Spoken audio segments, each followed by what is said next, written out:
$3 billion market, which is going to be, where drones are going to be deployed. Similarly, there's transport, telecommunication, mining, insurance, the works. And as we speak, the global commercial drone market at this point is probably, growing at about a 22 to 24% continuously, CAGR. But to the Indian context, we're looking at this rate doubling. So we're talking of the Indian commercial drone market, expected to grow at a rate of about 40 to 50%, which is massive, and there are reasons for that, in fact. So when we come now and talk about the Indian drone industry and the Indian growth story, our industry is ready for a rapid takeoff, and it's probably going to have a massive influence on many spheres of our lives, right from agriculture to mapping to smart cities, surveillance, traffic management, disaster relief, medical delivery. We're talking of drones touching, many facets of our lives. And as we speak, by 2030, we're looking at an addressable market in India from a drone perspective to be about $40 billion, out of which, the drone and the component manufacturing is probably going to get a piece of about $13 billion, and the service sector is looking at it generating, volumes of about $27 billion of revenue that will be generated from the drone sector, on the drone service sector. And the direct impact, of course, when we talk about the kind of money that's going to be the economical push that the drones are giving, it directly synergizes with the employment benefits. So we're speaking of more than 10 lakh direct and indirect jobs getting created. At some point when Indian skies were getting privatized and the aviation sector was evolving, this shift came. And we personally feel after the 1991 of privatization of Indian skies, drones coming into play is going to add a completely new feather. We often, joke within, the Ministry of Civil Aviation that soon, probably in the next 10 years, this may just be called a Ministry of Drones, because there's going to be, so much, right from the regulator, and the industry working together to, really push this industry up. So we're talking a massive employment generation.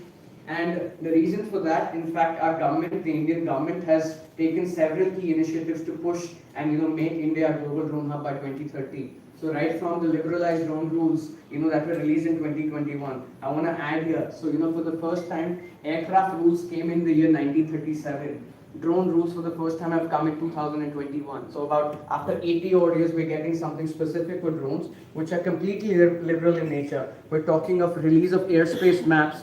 Earlier, pretty much all our skies were closed. So, even if I had to operate or do a single drone mission, I had to write to 20, ministries, get 20 odd permissions. But with these liberalized drone rules and more than 90% of the country getting green, you don't need any prior permissions. You simply look up on the digital sky map, you can see where the green zones are, and you can, fly without any prior permission. So that's really been, has really pushed our industry towards massive adoption. Then, of course, the budget has introduced Kisan drones for crop assessment, digitization of land records, spraying. We see, we keep hearing that even today. And in fact, a few more things that the Indian government has done. They've banned imports in February of this year, so which essentially means they want to give a Make in India push.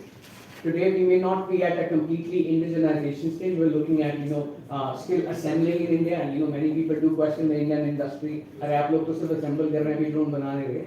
But these initiatives which are banning imports essentially means we are also going to push for some scale within our country. Motors यहाँ बनेंगी, propeller यहाँ बनेंगे, drones हम airframe ऐसा है एक airframe is one kind of piece that UAV design which Indian companies have mastered. The software on the drone is something that we have started to indigenize. So we are slowly getting towards it. We're still new, but we are heading towards a completely Make in India solution. And government is also offering PLI schemes, for drone manufacturers. And in fact, a service level incentive scheme is also around the corner for drone service providers. So to give you, a broad sense, if I had to really look at multiple use cases, we keep hearing, the number of use cases for drones is endless. But from an Indian context, if we really had to bucket, we identified 4 major roles that drones play outside of defense and recreation. One of them, of course, has to do with survey and mapping as a very broad category. So anytime you're looking at, any sort of infrastructure and asset-free planning, this could be for a port, this could be for a power grid, this could be a highway, this could be, real estate project. You always need to conduct drone surveys. That's kind of becoming the norm now. So these help you create digital elevation models. So all such sectors, be it utility, power, infrastructure, they're all needing survey. A scheme which is launched by an Honorable Prime Minister called Swamitva. We in fact are actually one of the largest service providers for that scheme as well. Our drones are mapping villages in the country. where these landowners will get digital property cards. So far, when they would go to banks, this land that they own was never bankable. You cannot, put it as a collateral. You can't, fund, get funding against or a loan against that land because the papers were unknown. But this whole digitization of land records is changing the landscape and really bringing the whole hinterland that, our rural areas, folks who were owning these lands back into an institutional framework.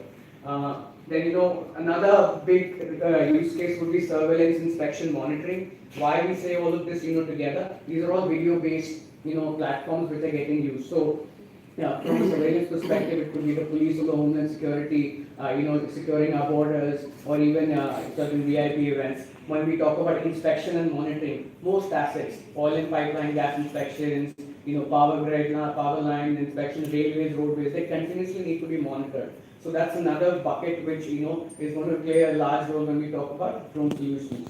Then the third aspect is drone delivery. We keep on hearing, probably this is like one of those more happening keywords that that